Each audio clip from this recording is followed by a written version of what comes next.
രശ്മിക മന്ദാനയുടെയും വിജയ് ദേവരകൊണ്ടയുടെയും വിവാഹവിശേഷങ്ങൾ പറഞ്ഞു തീരുന്നില്ല. ഉദയ്പൂരിലെ ആഡംബര വിവാഹത്തിന് ശേഷം രണ്ടുപേരും നാട്ടിലെത്തി.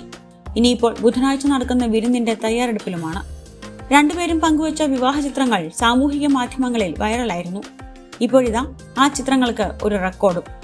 ഇന്ത്യയിൽ ഏറ്റവും കൂടുതൽ ലൈക്ക് ചെയ്യപ്പെട്ട ഇൻസ്റ്റഗ്രാം പോസ്റ്റ് എന്ന നേട്ടമാണ് വിരോഷ് വിവാഹ ചിത്രങ്ങൾ സ്വന്തമാക്കിയിരിക്കുന്നത്. പങ്കുവച്ച 48 മണിക്കൂറിനകം 25 ദശലക്ഷത്തിലധികം ലൈക്കുകൾ. പിന്തള്ളിയതോ സാക്ഷാൽ വിരാട് കോഹ്ലി പങ്കുവച്ച ചിത്രത്തെ. 2024 ജൂൺ 29 ഇന്ത്യ T20 ലോകകപ്പ് കിരീടം നേടിയതിനു ശേഷം വിരാട് കോഹ്ലി ഇൻസ്റ്റഗ്രാമിൽ പങ്കുവച്ച പോസ്റ്റിനായിരുന്നു ഇതുവരെ ഏറ്റവും അധികം ലൈക്ക്. നിലവിൽ 22.9 ദശലക്ഷം ലൈക്ക്. ഇതാണിപ്പോൾ വിരോഷ് പിന്തള്ളിയിരിക്കുന്നത്. ആരാധക പിന്തുണയിൽ സന്തോഷമറിയിക്കാൻ നവദമ്പതികൾ രാജ്യമെമ്പാടും മധുരം വിതരണം ചെയ്യുന്നുണ്ട്.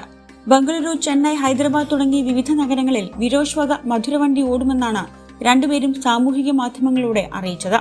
കൂടാതെ കർണാടക, തെലങ്കാന തുടങ്ങി വിവിധ സംസ്ഥാനങ്ങളിലെ 16 പ്രസിദ്ധ ക്ഷേത്രങ്ങളിൽ അന്നദാനവും നടത്തുന്നുണ്ട്. ആരാധകർക്ക് മധുരം നൽകുന്ന നവദമ്പതികൾക്ക് സർപ്രൈസ് സമ്മാനം നൽകി ഞെട്ടിച്ചത് രണബാലി ടീം. രണ്ടുപേരും നായികന്മാരാകുന്ന ചിത്രത്തിലെ ആദ്യ ഗാനം പുറത്തുവിട്ടു സിനിമയുടെ അണിയറ പ്രവർത്തകർ. എന്തയ്യാ സാമി എന്ന പാട്ടിലുള്ളത് 2 കഥാപാത്രങ്ങളുടെയും വിവാഹവും പ്രണയവും. നല്ല സർപ്രൈസായെന്ന കുറിപ്പുമായാണ് രശ്മികയും വിജയും ഈ വീഡിയോ പങ്കുവച്ചത്.